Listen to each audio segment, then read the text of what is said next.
रात्री नेमकं काय घटना घडली? आपल्या इथे जगदंबा मंदिर आहे ना, तिथे त्यांचा कार्यक्रम असतो 9 दिवस नवरात्रीचा. तर तो आमच्या एरियातला पोरगा जेवायला गेलेला. तो जेवून हात धुवायला म्हणजे तिथं गेलेला चेंबरच्या इथं नाल्यावर. ते नाल्याच्या इथं झाकण ओपन होतं त्यांचं, तिथं झाकणाला तुटलेलं होतं. तर तो हात धुवायला गेला, तो तिथे पडला. तर पडला ते मंदिरवाल्यांनी काय केलं, तो पडला ना तर लगेच हे करायचं ना, तर त्यांनी परत बॅरिकेड लावले. ते कोणालाच माहिती नव्हते, लहान पोरं होते. ते यांना जाऊन सांगितलं, तेव्हा कळालं की तिथं पोरगा पडलाय. तरी त्यांनी काहीच ऍक्शन घेतली नाही, ना फायर ब्रिगेडवाल्यांना बोलवलं ना कोणालाच बोलवलं. तेव्हा हे मंडळाचे अध्यक्ष ते साटम, त्यांनी जेव्हा फायर ब्रिगेडवाल्यांना बोलवलं तेव्हा आम्ही तिथं पोहोचलो. तरी फायर ब्रिगेडवाल्यांनी काहीच ऍक्शन घेतली नाही 2 तास. तेव्हा आमच्याकडे ऑक्सिजन मास्क नाही, काहीच नाही. हा, मग फायर ब्रिगेडवाले काय करणार? त्यांना आम्ही सांगत पण होतो आम्ही उतरतो, त्यांनी आम्हाला पण उतरू दिलं नाही. आम्ही मंडळवाल्यांनी सगळ्यांनी पुढाकार घेऊन शेवटी आम्ही त्याला बाहेर काढलं उड्या मारून.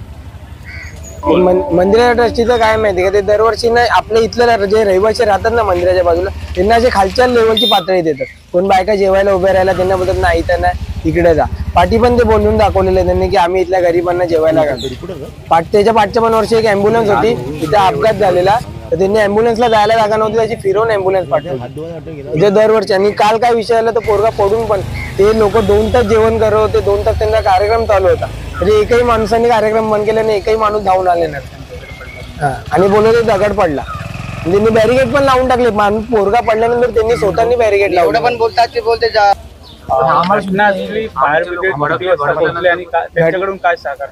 फायर ब्रिगेडची गाडी जेव्हा घटना झाली त्याच्यानंतरून पाऊण तासानंतरून आली.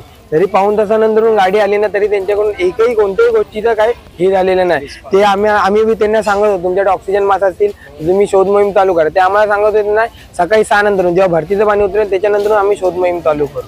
त्यांच्याकडे आम्ही सगळं विचारलं देणार नाही तर आम्ही उतरतो. तरी पण ते काय बोलेल, ते पोलिस पण आम्हाला सांगत होते की नका तुम्ही उतरू नका, ते त्यांचं काम करतील. मग त्यांचा फायदा काय, आपत्कालीन स्थितीसाठी ते फायर ब्रिगेड बनवलेला असतो ना त्यांच्याकडे त्यांचे इन्स्ट्रुमेंट आहे ना, ऑक्सिजन मास्क ना काय नाही. फक्त ते त्यांचं सेफ्टी जॅकेट आणि 2 टॉर्च घेऊन फिरत होते इकडून तिकडे आणि आम्हाला उलट सुलट बोलत होते नाही तर तुम्ही करा. आम्ही करायला म्हणतो, शेवटी आमच्याच मदतीने त्याला बाहेर काढले. आम्ही फायर ब्रिगेडचा फायदा काय,